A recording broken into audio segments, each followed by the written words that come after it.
Telangana amateur pickle ball association ఈరోజు 28 మే 2025 రెండోసారి elections conduct చేయడం జరిగింది.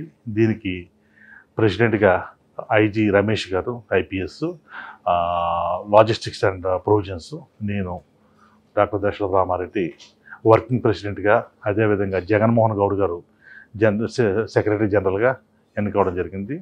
సో మేము తీసుకున్న తీర్మానం ఏంటంటే వచ్చే 5 ఏళ్లలో కూడా కోర్టులు డెవలప్ చేయడం, అంటే స్పోర్ట్స్ అథారిటీ ఆఫ్ తెలంగాణలో కానీ, అదేవిధంగా ఈ మినిస్ట్రీ ఆఫ్ స్పోర్ట్స్తో కూడా మాట్లాడి ఈ కోర్స్ డెవలప్ చేయడం, అదేవిధంగా కొంతమంది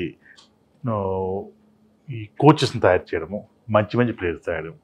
ఒక గుడ్ న్యూస్ ఏంటంటే ఆల్రెడీ హైదరాబాద్ నుంచి మోక్ష అనే అమ్మాయి ఈ వచ్చే ఇంటర్నేషనల్ ఈ పిక్ బాల్ ఛాంపియన్షిప్కి హైదరాబాద్ రిప్రజెంట్ చేస్తుంది. ఇది ఒక 2-3 నెలల్లో వియత్నాంలో జరుగుతుంది అనమాట.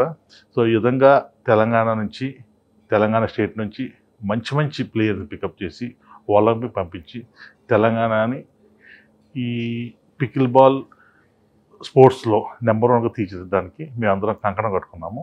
సో మీ అందరి సహకారంతో ఇది ఇంకా ముందుకెళ్తుందని చెప్పి ఆశిస్తున్నాను. Thank you.